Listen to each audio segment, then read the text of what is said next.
Segunda questão é uma questão muito fácil de resolver, que é a questão da predestinação e do livre-arbítrio.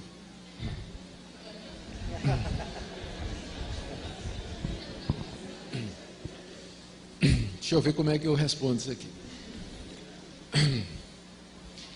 Eu vou tentar dar uma resposta breve para uma questão extremamente complicada e que já vem sendo debatida há 2000 anos na igreja, né? Sem que haja assim consenso entre todo mundo. Eu vou dizer qual é a dificuldade. A dificuldade toda é que você encontra na Bíblia duas coleções de versículos que parecem uma contradizer a outra. Então, por um lado, você tem uma longa lista de versículos que dizem que Deus é soberano, que Deus determinou tudo o que existe, que Deus predestinou aqueles que Ele quis para a salvação, que Ele escolheu quem Ele quis que vai ser salvo, que quem Deus não escolheu, esse não vai ser salvo de maneira nenhuma, só os eleitos entrarão no reino de Deus. Você tem dezenas de versículos, eu posso dar a lista para vocês que falam disso aí.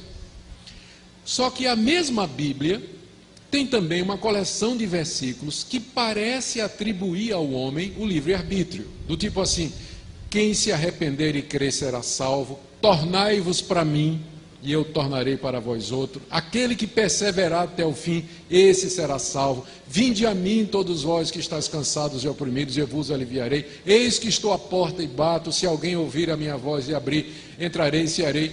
Aí você fica doido, porque por um lado você tem a Bíblia dizendo, falando da predestinação, claramente, você pode dizer que você não entende a predestinação, mas dizer que ela não é bíblica, você está errado. Porque a Bíblia fala da predestinação e da eleição do começo ao fim. E não é pré-conhecimento, não. Não é que Deus anteviu. Não tem nada a ver. Essa é uma tentativa de escapar da força dessas passagens. Deus elegeu quem Ele quis de acordo com o bom prazer da sua vontade. Efésios 1, Romanos 8, Romanos 9, Romanos 11, 1 Tessalonicenses 2. A lista é enorme de versículos que dizem isso. Então, por um lado, você tem um Deus que diz assim: não cai um passarinho no chão se não for a vontade de Deus, né? Não é isso que Jesus disse? Para o passarinho cair no chão tem que ser a vontade de Deus. Imagina a salvação do pecador, né? Imagina a salvação do pecador. Por outro lado, você vê Deus dizendo: ah, Jerusalém, quantas vezes eu quis ajuntar você como a galinha junta os pintinhos debaixo das asas, e você não quis.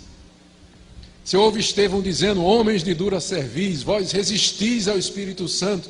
Então como é que isso encaixa? A gente tenta combinar a soberania de Deus com o livre-arbítrio. E a resposta é impossível. Você não tem como. Isso é aquilo que nós chamamos em teologia de antinômio. Antinômio é quando você tem duas verdades que parecem se contradizer uma à outra. Deixa eu dar exemplo de mais dois antinômios na Bíblia. A doutrina da Trindade. Você vai encontrar um monte de versículos que dizem assim: só tem um Deus. Só tem um Deus. Ele é o único Deus verdadeiro. Ouve, ó Israel, o Senhor nosso Deus é o único Senhor. Aí você encontra um monte de versículos que diz que tem um ser chamado Pai, que é Deus, um outro chamado Filho, que é Deus, e outro que é o Espírito Santo, que também é Deus. Aí você fica: mas peraí, é um Deus só, mas tem três pessoas que aparecem na Bíblia chamadas de Deus. Como é que eu combino essas duas coisas? Não combina. É o que a gente chama de um mistério. É revelado. Você tem que aceitar que há um só Deus que subsiste em três pessoas. Não é um Deus de três cabeças, não são três deuses, não é um Deus que se manifesta de três formas diferentes. São três pessoas distintas que são um único e verdadeiro Deus. Ou seja, na matemática de Deus, 1 mais 1 mais 1 igual a 1. Na nossa, 1 mais 1 mais 1 igual a 3. Na de Deus, 1 mais 1 mais 1 igual a 1. Outro antinômio. A Bíblia fala de Jesus, tem várias passagens que se referem a Jesus Cristo como sendo o verdadeiro homem.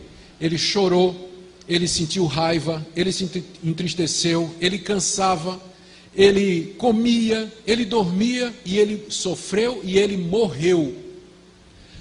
tem uma lista de outras passagens que diz que Jesus é Deus, que ele já existia antes de vir ao mundo, que ele e o Pai são um, que ele é o Filho de Deus, que ele é eterno, que ele é onisciente e ele é onipotente. Agora me responda, se ele é Deus, quem é que morreu na cruz? Que Deus não morre. Resposta, não sei.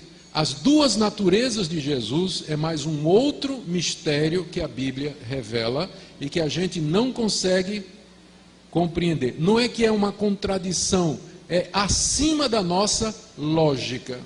É acima, porque nós estamos falando de Deus, que é um ser totalmente outro. Ele é totalmente outro. Então, nós não temos como entender determinadas coisas. Então, a doutrina da predestinação e da responsabilidade humana se encaixa na mesma categoria. Deus é absolutamente soberano, só vai para o céu quem Deus escolheu e chamou.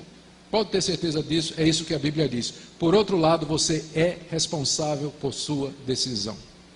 Se você vai para o inferno, é porque você disse não, é porque você não quis. E se você for para o céu, é porque Deus chamou você. Todo crente de joelho, ele é um calvinista. Porque quando ele está de joelho, como é que ele ora? Ele ora assim, ó Deus, eu te agradeço. Você ora assim, ó Deus, eu... Não, desculpa. Você está de joelho dizendo assim, eu me agradeço porque eu tomei a decisão. Vou para o céu porque eu tomei o livre-arbítrio da forma correta. Eu me agradeço. É assim que você faz quando está de joelho? Não, não. Como é que você agradece? Deus, eu te agradeço porque se o Senhor não tivesse tocado meu coração, se o Senhor não me tivesse dado a oportunidade... Então, todo mundo de joelho é um calvinista. Agora, quando ele se levanta, o que é que ele faz? Chega para o vizinho e diz, se converta, não é isso que ele faz, né? Se converta, se arrependa dos seus pecados.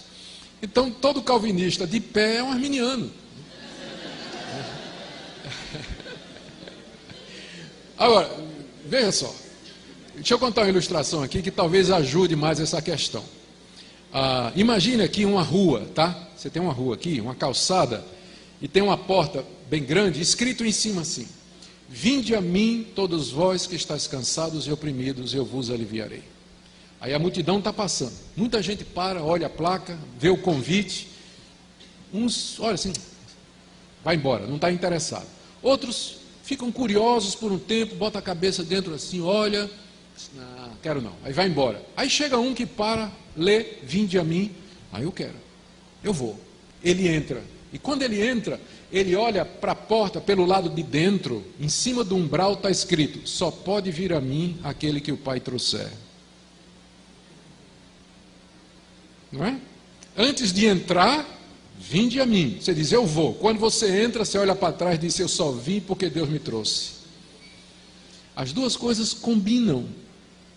Elas não se explicam. Não há uma explicação lógica para isso. Como é que pode haver responsabilidade num mundo governado por um Deus que predestinou tudo o que acontece? Então isso não cabe na nossa lógica, mas é o que a Bíblia diz.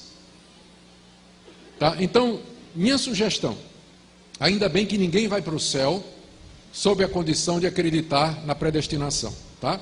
Você é predestinado, mesmo que você não acredite, pode ter certeza. Então, ainda bem que sua salvação não depende de você acreditar nessa doutrina. Mas pelo menos não diga que ela não é bíblica. Diga assim, eu não entendo. Eu sei que a Bíblia fala disso, eu não compreendo, mas eu não posso dizer que é bíblica, porque é bíblica, está na Escritura Sagrada. A gente só não sabe direito como resolver.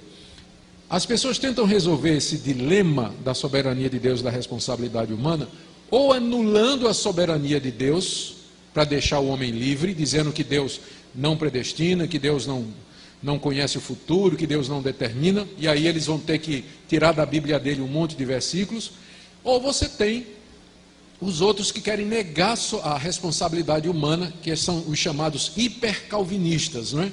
Que diz que não adianta nem evangelizar, nem precisa evangelizar, porque os eleitos virão de qualquer maneira.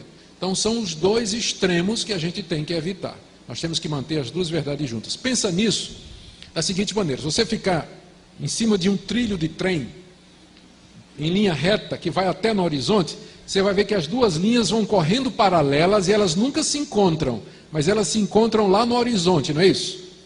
Então a soberania de Deus e a responsabilidade humana são as duas linhas desse trem, elas correm paralelas na Bíblia e se vão encontrar na eternidade, lá a gente vai compreender Por enquanto, elas estão correndo lado a lado. Não se contradiz, estão correndo lado a lado, mas a gente não sabe como é que elas se relacionam. Tá bom assim? Todo mundo entendeu? Então vocês estão melhores do que eu, porque eu ainda continuo com dificuldade de entender.